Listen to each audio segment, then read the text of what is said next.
Hi, and welcome to Comedy Recapped. Today we're going to talk about the 1983 comedy film titled Dr. Detroit. Watch out, spoilers ahead. The movie starts out with Clifford Skridlow going on a brisk power walk as he adheres strictly to his schedule, making sure every detail is done according to time. By any standards, he is a complete nerd. As he continues his exercises, a limo pulls up alongside of him.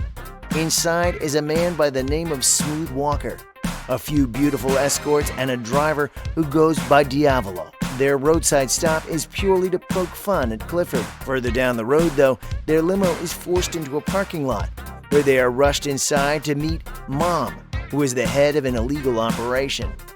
It turns out Smooth Walker is a pimp who owes Mom $60,000, but she claims $80,000. With no way to get out of his debt, Smooth Walker makes up an imaginary partner, claiming this partner was even much worse than Mom and he couldn't just make decisions without him. When asked for the name of this partner, Smooth Walker comes up with the name Dr. Detroit. Mom is mad and does not understand how Smooth Walker just allowed a random partner into the business. She lets him go and expects to meet this new partner of his. The problem is, there is no Dr. Detroit, and Smooth Walker has to produce him. Later, Clifford goes to have dinner in a restaurant, as was his custom, and there he happens upon the same people who had insulted him earlier. Smooth Walker asks Clifford to join them, which he does. After dinner, Clifford wants to go watch a movie, but Smooth Walker convinces him, a bit forcefully, to join them. Clifford agrees and enjoys going dancing and having fun with them for the night. Unbeknownst to Clifford, Smooth Walker wants to present him to Mom as his partner, Dr. Detroit. Clifford gets involved in many vices that night. He's encouraged to smoke, and his drinks are spiked. Soon after, they go to Smooth Walker's house, and the night continues with Smooth Walker, the girls, and Clifford engaging in various fun activities. Still a stickler for his schedule, Clifford wants to return home, but Smooth Walker persuades him to stay for just a little bit longer. A very naive Clifford does not realize the line of work Smooth Walker and the girls are into, and calls it the entertainment business. Smooth Walker uses this opportunity to lure him in, asking Clifford if he would like to join them. Clifford is hesitant, stating how important his job as a professor is and that his father is the chancellor of the college. With Clifford already high from the party favors, Smooth Walker continues to convince him, using money, girls, and all the independence he could have to lure him in. Clifford agrees, not fully understanding what he was committing to. A much more sober Clifford returns home the next day, and his responsibilities stare him in the face. The college is having money problems, and Clifford's father is very aware of this. Smooth Walker, on the other hand, makes his driver beat him up and pretends to Mom that Dr. Detroit was the culprit. He uses that as an excuse and says he's going out of town. He tells Mom to go after Dr. Detroit for her money instead. Smooth Walker prepares to escape town. Clifford still has no idea that the girls are prostitutes, and one of his first duties is to bail one of them out of jail after being arrested for loitering with the intent of prostitution. A new Clifford walks into court, confident and smoking his way to the judge.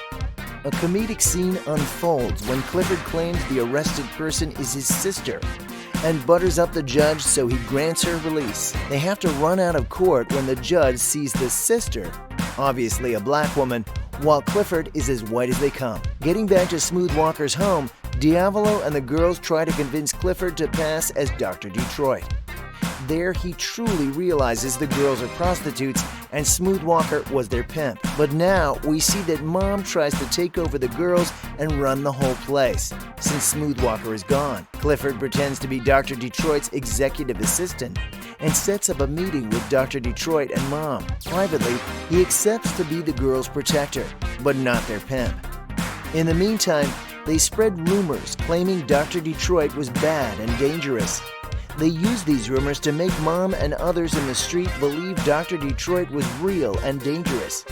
Clifford tries to go to bed that night, but has a nightmare where his parents support him as a pimp and Smoothwalker tries to sell his very complying and happy mother into sex. In his dream, his parents tell him to take the pimping money to save the college.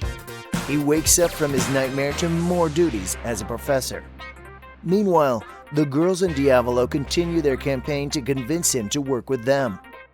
They go for the meeting with Mom, and Clifford pretends to be Dr. Detroit. They successfully outsmart Mom, even though Clifford only narrowly avoids being killed by her goons.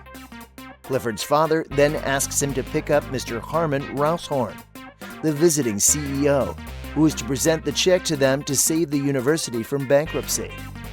While Clifford is busy being his alter ego Dr. Detroit, Mr. Rousehorn arrives, and with Clifford nowhere in sight, he is picked up by the wrong people, criminals who deceitfully take him in their cab and take his clothes. By some miracle, they don't take the check. The next day, Mr. Rousehorn is brought to Clifford's parents' home by the police, and an excited Mrs. Skridlow chats with Mr. Rousehorn, asking if he was molested and how they took off his clothes. Now we see that Clifford forgot to organize caterers for the welcome party that his family is hosting for Mr. Rousehorn. The girls in Diavolo come to the rescue and tell Clifford to sleep while they help him grade the students and deal with the catering. They decide to give all the students a B, and they unexpectedly handled the catering and entertainment at his parents' party quite well.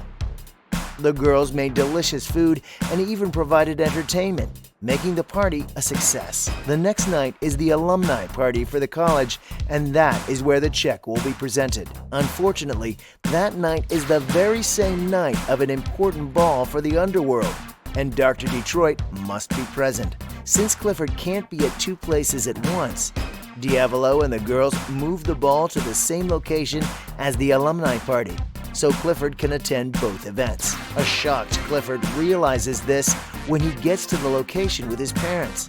So far, his parents and other guests are unaware of this, but they do happen to notice the crowd is a bit different than expected. Diavolo convinces Clifford to shuffle in between the two parties, both as the fearful mob king, Dr. Detroit, and himself, the assistant professor. While at his pimp party, he becomes quite the spectacle, dancing along to some James Brown songs and giving the people what they want.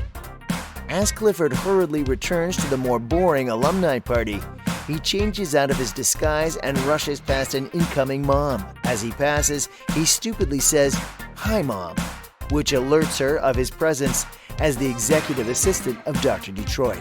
Her goons follow after him, and he rushes into the alumni party and sits with his parents and Mr. Rousehorn. When the goons catch up to him there and ask him to go meet Mom, he rushes the party along so Mr. Rousehorn can present the check.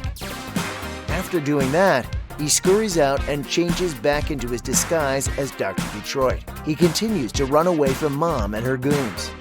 They catch up to him, resulting in Clifford and Mom engaging in a sword fight from the mob party all the way down to the alumni function, with Clifford still in disguise. Soon, the whole mob crowd hurries to the alumni venue to break up the fight, and Clifford's disguise comes off in front of his parents and the well-to-do crowd. However, Clifford wins the sword fight and banishes Mom from the town. Shortly after, the much-anticipated $1 million check is handed over and the college is saved from bankruptcy. Clifford then gives a very well-received speech, freeing the girls from prostitution and offering hope and inspiration to all. His parents and the alumni crowd can only stare in amazement at his newfound confidence and personality. And that's all for Dr. Detroit. Hopefully you enjoyed this recap as much as we did. Let's know your thoughts in the comments section. If you would like to look into other movies with us, be sure to like and click the subscribe button. Thanks for watching.